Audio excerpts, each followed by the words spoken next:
आज हम चर्चा करेंगे कि क्या खर्च विहीन चुनाव व्यवस्था संभव है।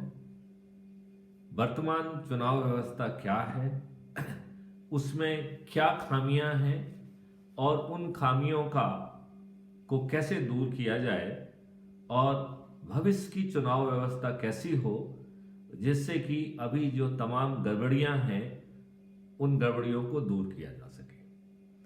तो आओ पहले समझने की कोशिश करते हैं कि गड़बड़ियां क्या है।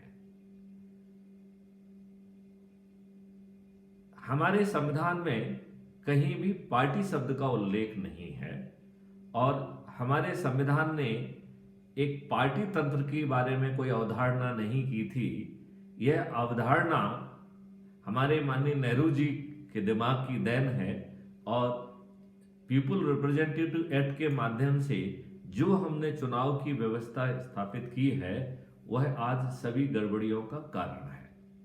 तो सबसे पहले तो ये जानना पड़ेगा कि जो पीपल रिप्रेजेंटेटिव एक्ट के तहत पार्टियां के रजिस्ट्रेशन की व्यवस्था की गई, उन्हें चुनाव चिन्ह देने की और उनके द्वारा उम्मीदवारों को घोषित करना और चुनाव चिन्ह आवंटित करना, उनको अपना उम्मीदवार घोषित करना, यह सभी व्यवस्थाओं और सभी गड़बड़ियों की जड़ है। अब इस जड़ को कैसे पकड़ा जाए, कैसे खत्म किया जाए, तो पहले 1 मिनट के लिए सोचने की कोशिश करते हैं कि हमारे गवर्नेंस मॉडल में इन पार्टियों को नियंत्रित करने की कोई व्यवस्था नहीं की गई, बल्कि इन्हें कोई कर नहीं देना है, यह कहीं से भी फंड ले सकती हैं और इनका अपना कोई ना कोड ऑफ कंडक्ट है, ना इनके द्वारा कोई गतिविधि ऐसी जो कि ठीक नहीं है, जो करना कानून की भाषा में अपराध की श्रेणी में आना चाहिए। ऐसा कोई जो है विधान नहीं बनाया गया जिससे कि पॉलिटिकल पार्टियां राष्ट्रीयता वाला काम करें, उनकी सोच में दुष्टता ना आए और इस सब के कारण जो ये पॉलिटिकल पार्टियां हैं यह निजी प्राइवेट कंपनियों के रूप में स्थापित हो गई हैं। इन पर व्यक्ति का, परिवार का शिकंजा कस गया है और ये पॉलिटिकल पार्टीज अवैध तरीके से धन को इकट्ठा कर रही हैं और अपने निजी प्राथमिकता के आधार पर उसे उपयोग कर रही हैं। यह बिल्कुल पॉलिटिकल पार्टी एक प्राइवेट कंपनियां, परिवारवादी कंपनियों जैसी जो है ना बिहेव कर रही हैं। यह पार्टियां पैसे लेके टिकट देती हैं, अपराधियों को टिकट देती हैं, उन लोगों को टिकट देती हैं जो इनके नेताओं के बच्चे हैं, भाई भतीजे हैं, तो भाई भतीजों को टिकट देती है, अपराधियों को टिकट देती है, पैसे लेके टिकट देती है और दूसरी पार्टियों से जो लोग हैं जो अपने राजनीतिक स्वार्थ के कारण दल बदल के इनकी पार्टियों में आना चाहते हैं, लगभग भिखारियों जैसे फड़ बिछा के उनको आमंत्रित करती हैं, उनका स्वागत करती हैं, उन्हें फूल मालाएं पहनाती हैं, उन्हें टिकट देने का आश्वासन करती हैं, उन्हें मंत्री पद देने का आश्वासन करती हैं और यहां तक कि पैसा देने का भी आश्वासन देती हैं। यह राजनीतिक पार्टियां एक अभिशाप बन गई हैं। इन्हें जो पॉलिटिकल पार्टी व्हिप का जो अधिकार मिल गया है उसके माध्यम से इन्होंने प्रजातंत्र का गला घोट दिया है। यह हमारा चुना हुआ प्रतिनिधि नंबर 1 चूंकि अपराधियों को टिकट देते हैं तो 42% इस समय उनके अपने एडमिशन के हिसाब से आपराधिक रिकॉर्ड रखते हैं और 29% हमारे मेंबर ऑफ पार्लियामेंट जो कि 2019 में चुने गए हैं वह अत्यंत ही गंभीर अपराधों के अपराधी हैं। उनके विरुद्ध केवल एफआईआर दर्ज नहीं है बल्कि विवेचनापूर्ण होकर कोर्ट में उनके केस प्रस्तुत हो चुके हैं और कोर्ट में ने उनके विरुद्ध चार्जेस जो है वो एक जुडिशियल प्रक्रिया के तहत विचारण करके लगा दिए गए हैं। तो प्रथम दृष्टया उन चार्जेस में भी कुछ ना कुछ दम है। ऐसे जघन्य अपराधों के अपराधी इन पॉलिटिकल पार्टियों के कारण चुन भी लिए गए और इस समय वो हमारे कानून बनाने के मंदिर पार्लियामेंट में विराजित भी हैं। तो ये पॉलिटिकल पार्टी हमारे चुने हुए व्यक्ति, चाहे वो अपराधी ही क्यों ना हो, चाहे हमने उन्हें पैसे लेके, दारू पी के, साड़ी लेके, किसी भी लोभ लालच या किसी भी जाति या धर्म के कंसिडरेशन पे उन्हें क्यों ना जिताया हो, लेकिन वो हमारे चुने हुए प्रतिनिधि हैं, तो उनका फर्ज बनता है कि वो हमें चुने। लेकिन वो हमारे प्रतिनिधि होने के बजाय वो पार्टी के प्रतिनिधि हो गए हैं, पार्टी के लिए बात करते हैं, पार्टी का पट्टा लगाए रहते हैं, पार्टी से हटके वह ना तो पार्लियामेंट के अंदर ना ही पार्लियामेंट के बाहर बात करने की स्थिति में है। सवाल उठता है कि इन परिस्थितियों में हमारी चुनाव की व्यवस्था क्या हो, क्या हम एक अच्छी चुनाव व्यवस्था स्थापित कर सकते हैं, उसके वो कैसे संभव होगा। तो सबसे पहले खर्च विहीन चुनाव व्यवस्था में चुनाव के लिए खर्च करना अपने आप में संज्ञेय अपराध बनाना जरूरी है। तो दो चीजों को हम संज्ञेय अपराध बनाने की वकालत कर रहे हैं। पहला, 1-to-1 canvassing should be a crime, क्योंकि जब हम एक दूसरे से 1-to-1 कैनवासिंग करते हैं तो हम उन बातों को कहते हैं जो पब्लिक मंच में कहने में हमें थोड़ी सी लाज, शंका या संकोच लगता है। उन चीजों को हम कहते हैं, जैसे कि मैं भी इस क्षेत्र का, आप भी इस क्षेत्र के, मैं भी इस जाति का, आप भी इस जाति का, हम भी इस धर्म के, आप भी इस धर्म के।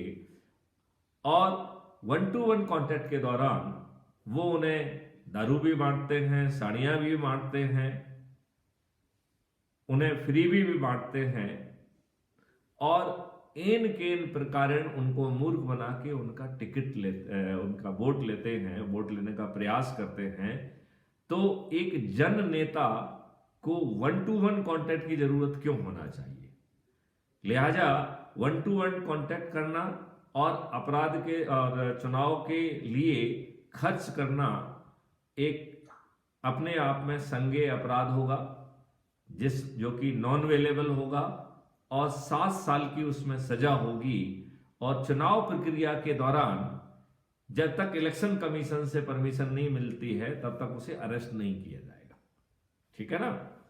जिससे कि जो शासन में स्थापित पार्टी है वो इन क्लॉजेस का दुरुपयोग ना कर पाए। अब सवाल उठता है कि यदि फिर चुनाव प्रचार कैसे होगा?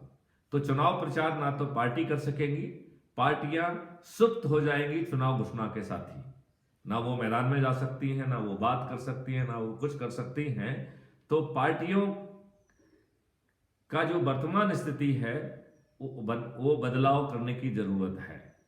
अब आदमी का अपना चेहरा ही उसका राजनीतिक चिन्ह है, तो चेहरा उसके जो है फोटो पे मोहर लगाई जाएगी और अब मोहर क्या, अब तो जो है वो ऐप के माध्यम से वोटिंग होगी। तो ऐप के माध्यम से वोटिंग के पहले थोड़ी देर हम लोग बात करते हैं कि प्रचार कैसे होगा। तो प्रचार के लिए डिजिटल प्रचार होगा और आप यदि अपना वीडियो खुद बनाते हैं तो उसी ऐप में वो अपलोड कर सकते हैं। लेकिन यदि आप अपना वीडियो खुद बनाते हैं तो आपको यह सर्टिफिकेट देना होगा कि उस वीडियो को बनाने में आपने कोई पैसा खर्च नहीं किया है। तो यदि वो उसके पास उसने पैसा खर्च किया या वो उसकी सामर्थ्य ही नहीं रखता है तो कैसे उसके वीडियोस बनेंगे? क्योंकि चुनाव प्रचार तो डिजिटल चुनाव प्रचार ही परमिटेड है। 1-to-1 चुनाव प्रचार तो एक अपराध बना दिया है संज्ञेय। तो वैसी स्थिति में चुनाव प्रचार कैसे होगा? तो इलेक्शन कमीशन की ये जिम्मेवारी होगी कि वो अच्छी क्वालिटी का उनका वीडियो बनाएंगे और पूरे समय में उसको 5 या 6 जितने भी वीडियो बनाना है उतने वीडियो की पात्रता होगी और सभी वीडियोज सेम क्वालिटीज के विद द सेम उसके बनाए जाएंगे।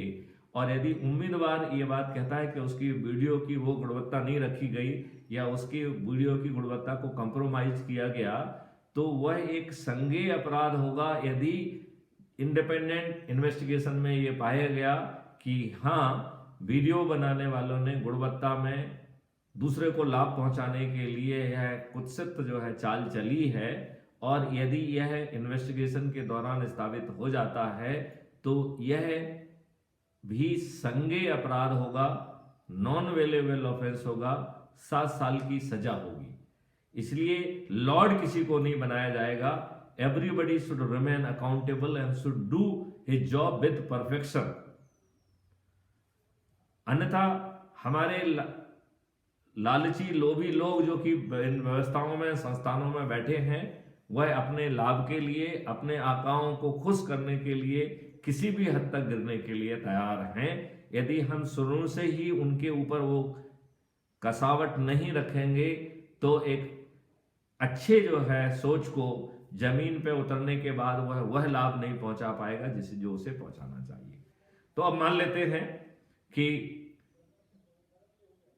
इलेक्शन कमीशन के संस्थाओं के वहद सबको लगभग एक जैसी क्वालिटी का वीडियो बनाया जाएगा और वो वीडियो जो है ऐप के माध्यम से अपलोड होगा और बैकएंड आर्टिफिशियल के माध्यम से उसके चुनाव क्षेत्र में उसको जो है समानता के साथ दिखाया जाएगा। कोई अन्य जो है व्यक्ति किसी के भी फेवर में चुनाव प्रचार नहीं कर सकता है, तो ना पार्टी चुनाव प्रचार करेंगी ना और अन्य कोई जो है ना आपके फेवर में बात करने जाएगा। आपको तथ्यों के आधार पर अपने क्यों आप अच्छे उम्मीदवार हैं यह आपको ही प्रस्तुत करना है। एक निश्चित समयावधि अपन जैसे अज्यूम करिए 3 वीक के दे देते हैं तो चौथा वीक जो रहेगा वो ग्रिलिंग की अवधि होगी। ये जो 4 या 5 या 6 बाटे में जो वीडियो जो है जो प्रसारित होंगे सबको बराबर बराबर ढंग से उन वीडियोस को से एक एक्सट्रैक्ट तैयार करके उस पर एक ग्रिलिंग सेशन होगा।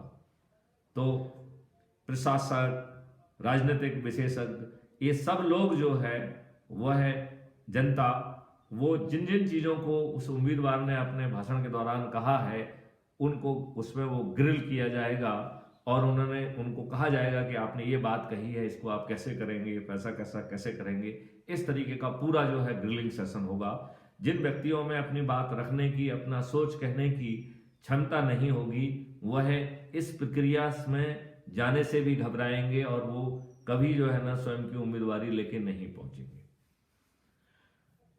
हम ये भी कह सकते हैं कि जिनको एक मिनिमम जो वोट मिलना चाहिए जो है ना उतने नहीं मिलते हैं, उनकी यदि जमानत जब्त होती है तो यह माना जाएगा कि उस व्यक्ति ने बिना पब्लिक फील्ड में काम किए, बिना पब्लिक में अपनी इमेज बनाए, बिना जो है ना उसके वह उतरा है और उसे आने वाले 10 साल तक चुनाव प्रक्रिया में हिस्सा लेने का जो है ना हक नहीं रहेगा। चलिए, तो पहले जो है इस तरीके का पहला हो गया वीडियो बनाना।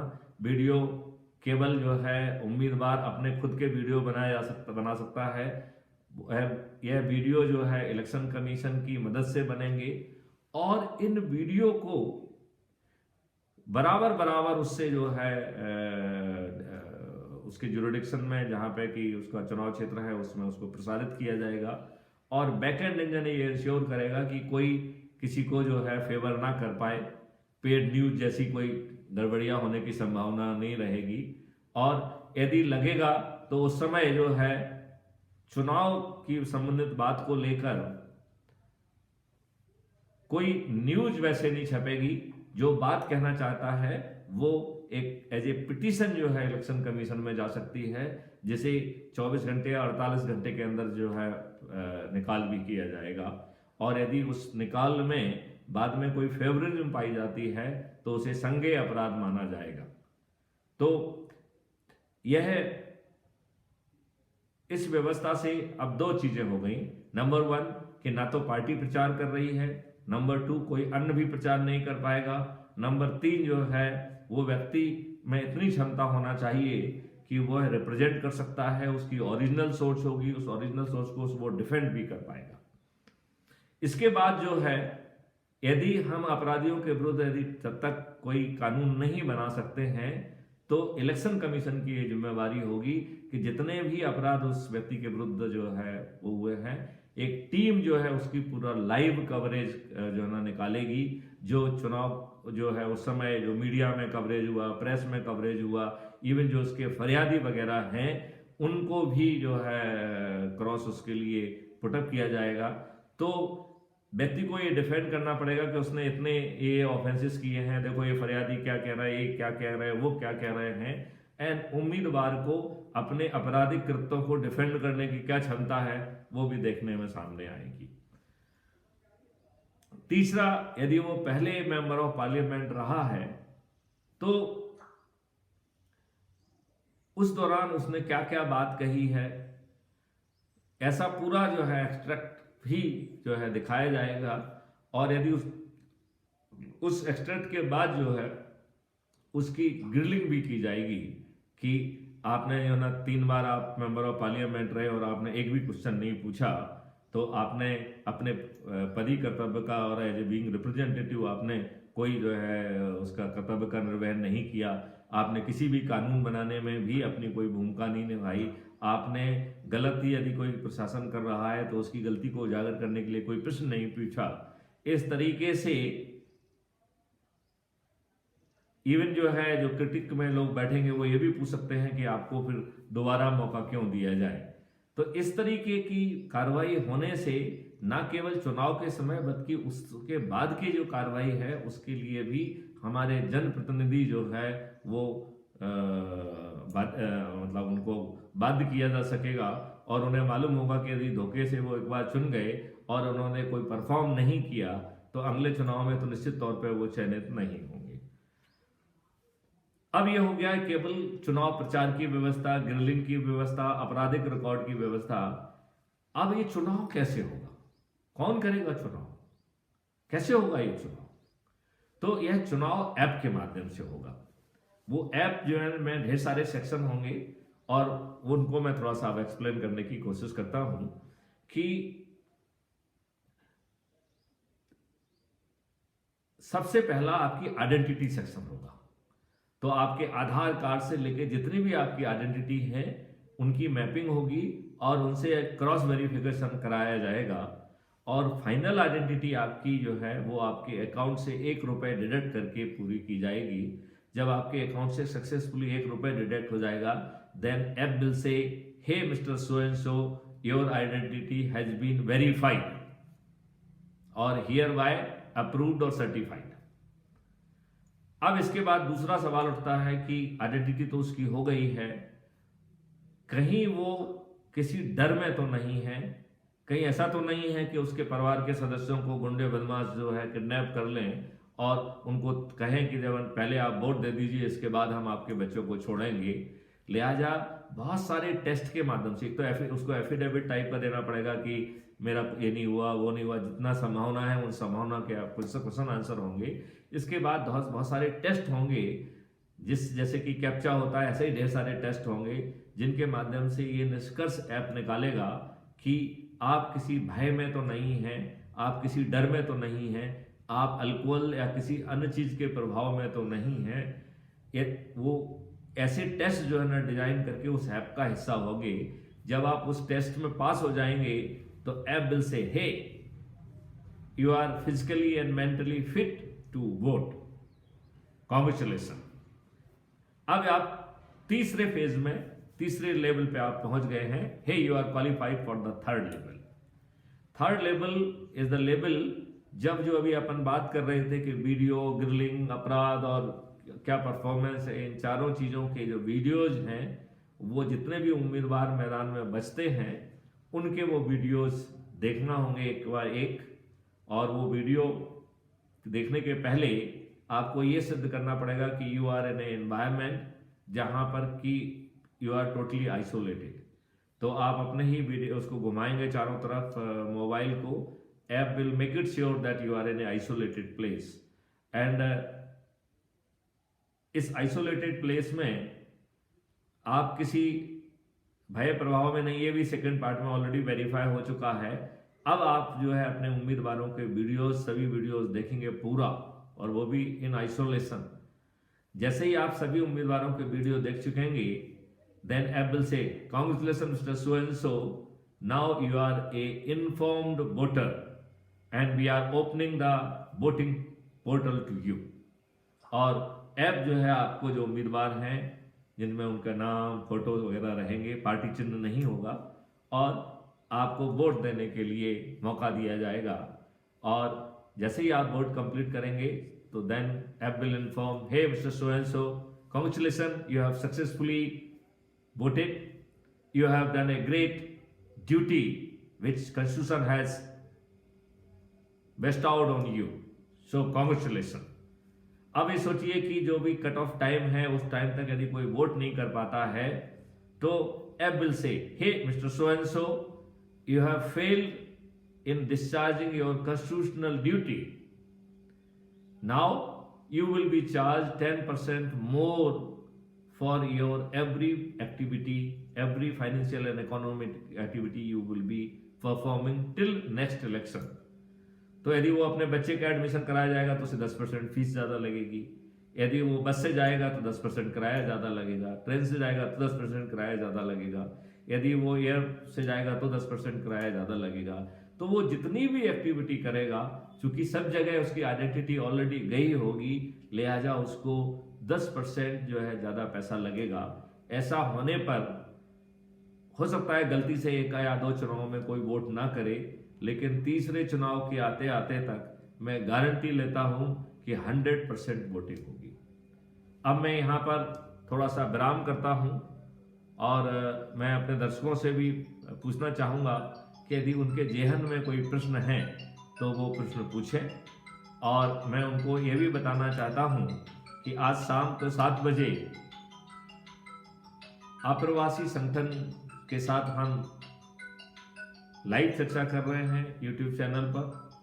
कृपया आप हमें ज्वाइन करें, अपने प्रश्न पूछें, जिससे कि इस सोच को और इस व्यवस्था को हम और परिष्कृत कर सकें और विकसित कर सकें और उसे जमीनी हकीकत में कन्वर्ट कर सकें। जब तक हम ऐसा नहीं करेंगे, हम अच्छे प्रजातंत्र को स्थापित नहीं कर पाएंगे। मैं आप सभी का आह्वान करता हूं, अपने अपने सामर्थ्य में अपने दड़वे से बाहर निकलें। आओ हम सब मिलके सही मायने में प्रजातंत्र स्थापित करें। जो पार्टी तंत्र जिसने कि प्रजातंत्र का गला घोट दिया है, हमारे चुने गए प्रतिनिधि की भूमिका बहुत सीमित हो गई है, वो एक पार्टी का टट्टू बन गया है। वो हमारी बात ना तो पार्लियामेंट के अंदर कहने की स्थिति में है, ना पार्लियामेंट के बाहर। आओ हम सही मायने में खर्च विहीन चुनाव व्यवस्था के साथ साथ सही प्रजातांत्रिक व्यवस्था को स्थापित कर सकें। जय हिंद, जय भारत, वंदे मातरम। कृपया मैं आपसे अनुरोध करता हूं कि यदि आपको ये चीजें पसंद आ रही हैं, यदि आप क्राइम फ्री भारत चाहते हैं, यदि आप खर्च विहीन चुनाव व्यवस्था चाहते हैं, यदि आप पार्टी विहीन प्रजातंत्र चाहते हैं, यदि आप कर और टैक्स फ्री भारत चाहते हैं, यदि आप जहर मुक्त कृषि चाहते हैं, यदि आप निरोगी और दीर्घायु होना चाहते हैं, तो मैं आपसे अनुरोध करता हूं कि आप crime free Bharat YouTube channel को सब्सक्राइब करें। बहुत जल्दी ही हम एक ऐप के साथ आ रहे हैं। आप सीधे क्राइम फ्री भारत को उस ऐप के माध्यम से ज्वाइन कर सकते हैं। ऐप के माध्यम से ही आपको मेंबरशिप सर्टिफिकेट मिलेगा। आपकी प्रोफाइल के हिसाब से आपको जिम्मेवारियां सौंपी जाएंगी, और यदि हमें विवश होकर पॉलिटिकल पार्टी बनाने की स्थिति निर्मित होती है, तो इसी सिस्टम से हम 2 साल में ऐसे मनुष्यों और तपस्वियों को आइडेंटिफाई कर सकेंगे जिनका जीवन उनके कार्यों की एक मिसाल है और भारत के लिए एक बड़ी बड़ी सौगात है, तो इन दुष्ट नेताओं से मुक्ति पाते हुए सही जनस्वी और तपस्वियों को खड़ा किया जाए। यदि हमारे माननीय नरेंद्र मोदी जी हमारी बात मान लेते हैं, हमारे उसको कर देते हैं, तब हम किसी भी जो है पॉलिटिकल पार्टी को स्थापित नहीं करेंगे और माननीय नरेंद्र मोदी जी को, भाजपा को पूरे 545 सीटों के साथ जिताएंगे। लेकिन यदि वह अपने अहंकार में, सत्ता मद में यदि ऐसा नहीं करते हैं तो क्राइम फ्री भारत पार्टी के रूप में अवतरित होगी और 545 तपस्वी कर्मठ व्यक्तियों के साथ, जो कि नेचर में पॉलिटिकल ना हो, ऐसे कर्मठियों के साथ चुनाव में आपको धूल चटाएंगे। लेकिन मेरी इच्छा है कि क्राइम फ्री भारत एक नॉन पॉलिटिकल संगठन है, उसे पॉलिटिक्स से लेना देना नहीं है, लेकिन एक अच्छे भारत से उसे लेना देना है। यदि आप अच्छे भारत बनने में मदद नहीं करेंगे तो व्यवस्था से क्राइम फ्री भारत पार्टी अवतरित होगी और उसी तरीके से अवतरित होगी जैसे गीता में कहा है कि जब धर्म की हानि होगी तब तब मैं जो ना अवतार लूंगा, धर्म की रक्षा के लिए, अधर्मियों को नष्ट करने के लिए। तो उसी तरीके से क्राइम फ्री पार्टी जो है कंडक्ट करेगी। यदि माननीय नरेंद्र मोदी और भाजपा ने वो सब काम कर दिए, दुष्टों को टिकट देना बंद कर दिया, अपराधियों के जो है ना कानून के निर्माता ना बन पाए, ये सब कार्रवाइयाँ कर दी, जो जो कार्रवाइयाँ हम उनको प्रस्तावित कर रहे हैं, यदि वो उससे सहमत हैं और उन्हें वो कर देते हैं तो हम उन्हें अपने सिर पर बिठाएंगे, उनका ऐशोगान करेंगे और ये सुनिश्चित करेंगे कि 2024 के इलेक्शन में वो 545 सीट से जो है जीते, क्योंकि हम ये मान के चल रहे हैं कि तब तक जो है माननीय नरेंद्र मोदी जी आर्टिकल 333 को अमेंड कर चुके होंगे और जो एंग्लो इंडियन के लिए 2 सीट हैं वो खत्म हो चुकी होंगी। यदि ऐसा सब नहीं होता है, यदि क्राइम फ्री भारत अवतरित नहीं होता है, यदि खर्च विहीन चुनाव व्यवस्था अवतरित नहीं होती है, यदि कर विहीन अर्थव्यवस्था अवतरित नहीं होती है, यदि जहर विहीन कृषि अवतरित नहीं होती है, यदि एक समृद्धशाली भारत अवतरित नहीं होता है, तब क्राइम फ्री भारत पार्टी के रूप में अवतरित होगी, आपको वो सब देने के लिए जिसका हम वादा कर रहे हैं। जय हिंद, जय भारत, वंदे मातरम।